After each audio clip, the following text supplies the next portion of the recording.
Have you ever found yourself like totally out of breath, going up your stairs, or wishing you had more energy at the end of your day, at the end of your work day to just spend more time with your family? I know I have been there before. And so today is for you. I am joined today with Dr. Jihane Farrell, host of the 40s Fitness Reset, who is going to share with you how midlife women can reclaim their energy, build vitality, and add years to your life. Like, how many of us want that, right? So, we're going to be talking about VO2 max. That might be a term you've never heard, so don't worry about it. We're going to talk about what it is, why it matters, how you can start improving it today, and feel more alive and beautiful in your everyday life. Okay, so Dr. Jian, I am so glad you're here with me today. Like, I have been listening to your podcast and it is so inspiring. And I just want to let all my listeners know she has over a decade of biomedical research in her experience. And so not only that, but she also has researched anti-aging. So you have a wealth of knowledge to share today. It's such a pleasure to be with you and a great honor. And I truly pray and hope that this episode blesses anybody who listens to it. So why don't you start out with, first of all, telling everybody where they can find you? Sounds great. Thanks, Michelle. So I would absolutely love it if people would come and hang out and with me to listen to my podcast. It's called the 40s Fitness Reset podcast. And I help people in their midlife, men and women who are over 40, lose belly fat, build muscle, and live a longer life. I come with this perspective of longevity and it is rooted in a lot of science because that's my background. But also, I've been in the trenches for a while and I have personally used longevity lifestyles to support my health, come back to life literally after a burnout, and I am just now reaping the harvest of investing in my health, and that's what I want for anybody else. Oh, I love hearing that. So you planted the seeds and now you're reaping the benefits. So Exactly. do you mind telling us just kind of what got you on this journey? Like you mentioned burnout. Like I'm sure Mhm. there's a lot of listeners who could totally relate to that.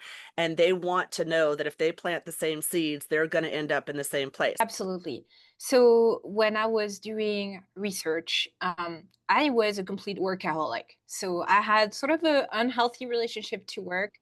I've later come to discover that it was kind of a trauma response, actually, believe it or not.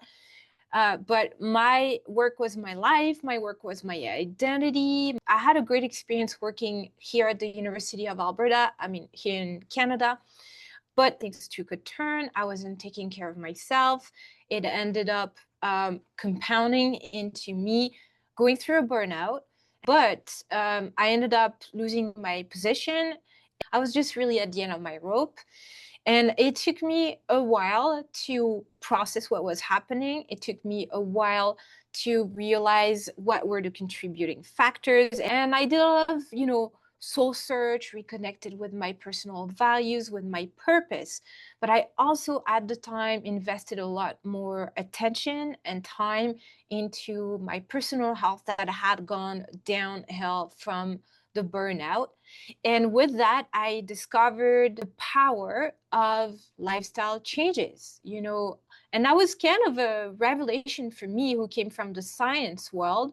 I Until this happened to me, my belief was that research was going to fix it all. And then I found myself in a position where actually science was not necessarily the most helpful tool to me as much as investing in my personal growth, my personal health, and small changes in my diet, in the way I moved, things I started saying no to, like, alcohol and things like that. And it was such a revelation that I just wanted to tell everybody, look, guys, do you know what's happening when you leave processed food and you stop eating that way? It's just really absolutely amazing.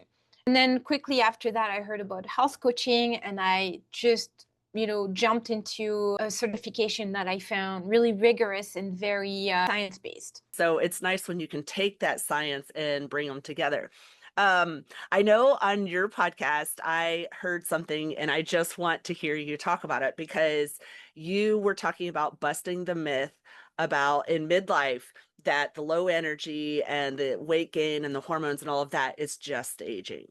Michelle, I'm so glad that you bring this up because if people get nothing else out of all of the episodes that I record every week and out of this conversation, I would like for them to get this.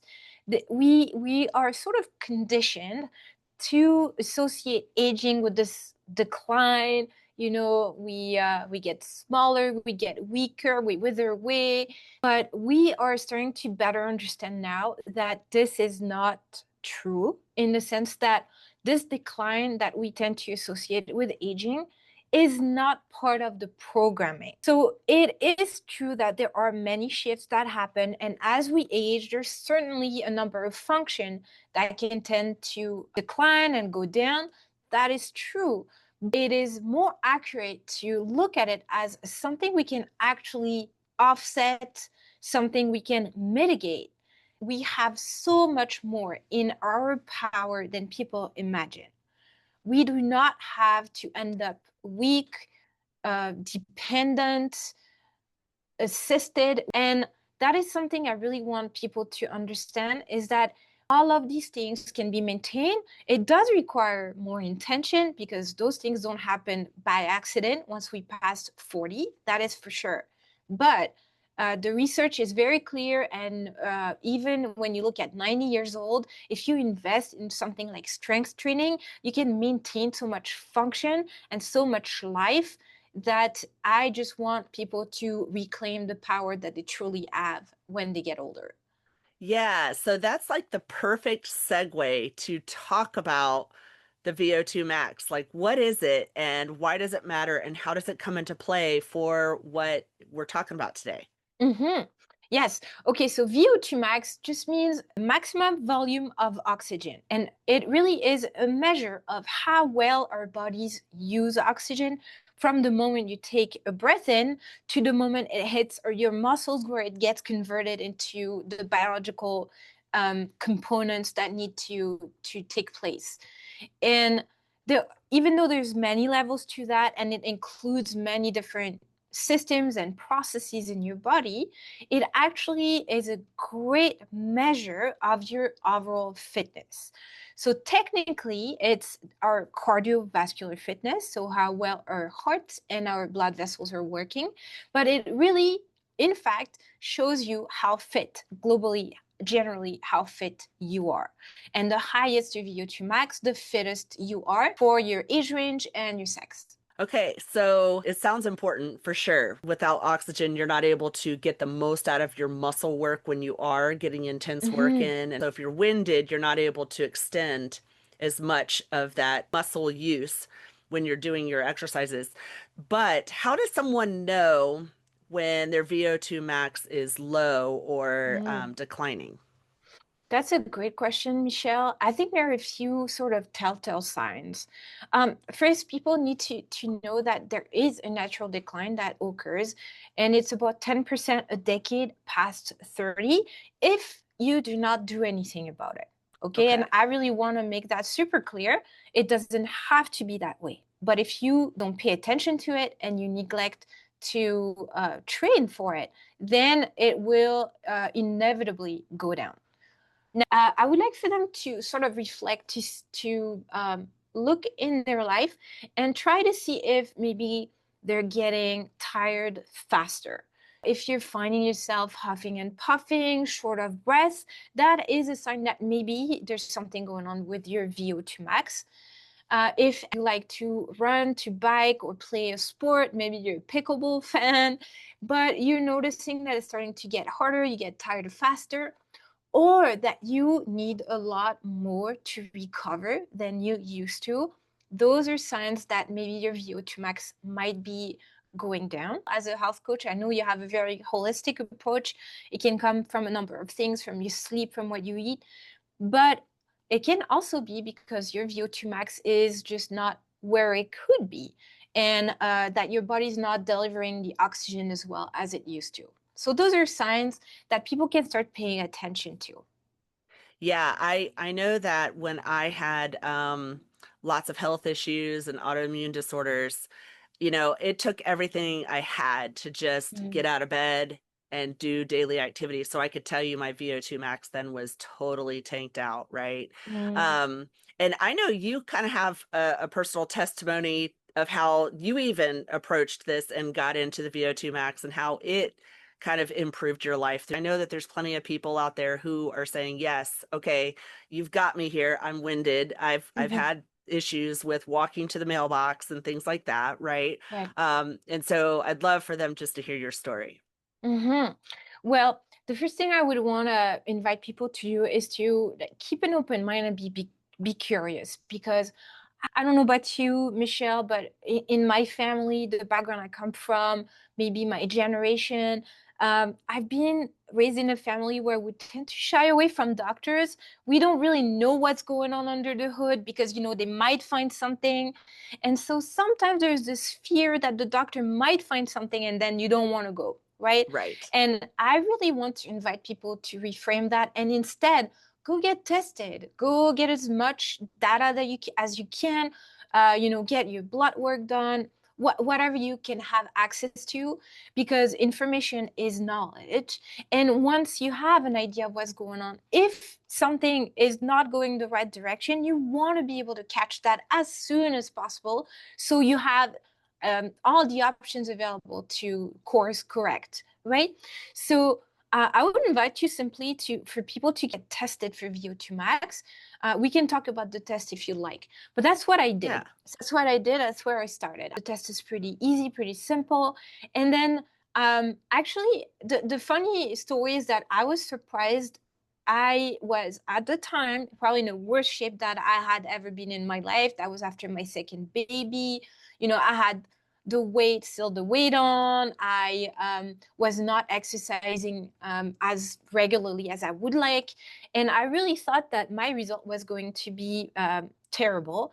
And I actually was pretty surprised that it was not bad. And I tested. So when you go get your test, you can see how you rank compared to women your age or men your age, depending on your sex, but it's per age group and per sex, and you can see how well you score from 0 to 100. And I was on the 87th percentile, so that's roughly putting me roughly in the top 25% category for women my age, which I was surprised by. So the first thing I've learned is that I didn't have to do a ton to rank really well. Most of my activity came from walking. So that sort of things. And I want people to hear that it actually really adds up. So if you stop taking the elevator but take the stairs, if you walk a little bit more, it will result in supporting your VO2 max. So I got tested. I had many things that I wanted to work on. I really wanted to get stronger. I focused on my body composition first. So losing the baby fat, losing belly fat, building muscle, and that contributes to a higher VO2 max as well. And with only 3 months of really narrow focus on my VO2 max, I went from top 25 to top 6% for women my age. And to be honest, even though I've been a competitive person my whole life, I never thought I'd ever make it to the top 5% of anything. So it was really encouraging. And so I want people to hear that it's very doable. And all I did was dedicate about 15 minutes per week on top of the walking that I was already doing.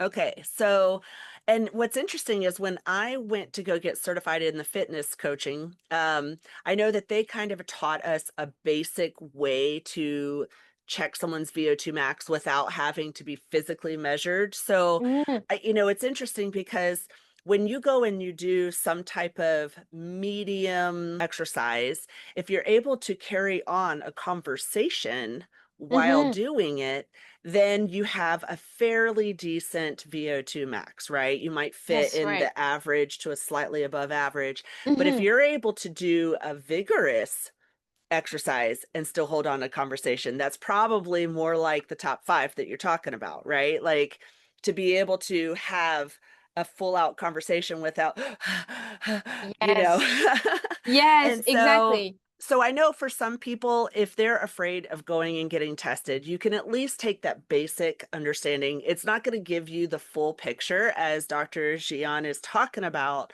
but it will give you an idea of where you Hmm. land.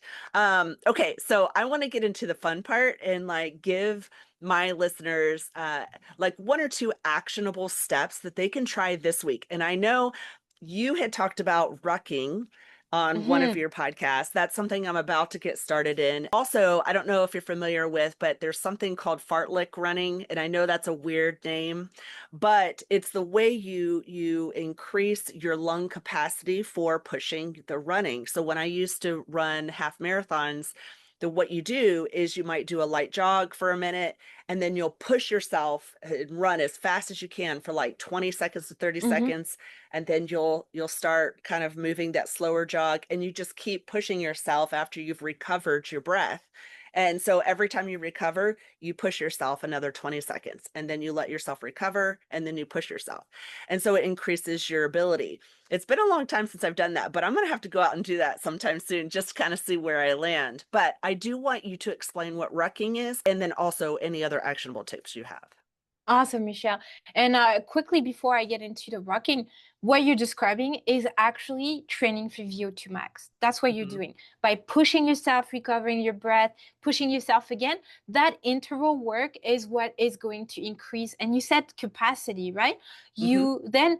Your heart doesn't have to work as hard as it used to for the same type of exercise. And that's really what training for VO2 max is. So that's beautiful that you articulated that for us. I personally started rocking not knowing that I was rocking. I had my babies kind of late in life and I loved carrying them. I love carrying both of my daughters and I always have a little weight attached to me. It helps a lot that they're so cute as well. It's cuter than a weighted vest. But I like to say that it gives you more out of your walking, right? So it adds a little bit of resistance. It adds a little bit of, having to work just a little bit harder for it. And that's a great way to get your zone 2 training for VO2 max. So that's working is simply added weight to your walk. You can do that if you don't want any fancy equipment. You can just do that with a backpack in which you just load a couple of water bottles, let's say, right? It doesn't have to be fancy or complicated. It doesn't have to break the bank. But there are also a lot of weighted vests out there. I know it's a bit trendy at the moment, but really it's a great form of exercise.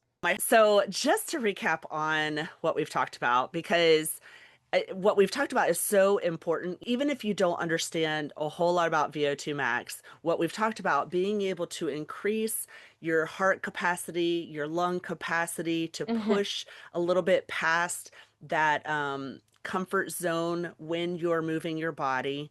You know, health and vitality, because of course we didn't cover a lot about, diet and nutrition, but when you take health and you take the vitality that you get out of that VO2 max exercise, it increases that energy for the life that you love, that beautiful life that you are aiming for and maybe even searching for here in midlife, especially if you're finding yourself, winded doing simple tasks. So I hope that today was super helpful. But what I want Dr. Jian to do before she leaves us is I want you to tell us again where they can find you, and then even if it's not related to VO2 max, just any encouragement or words of wisdom from you.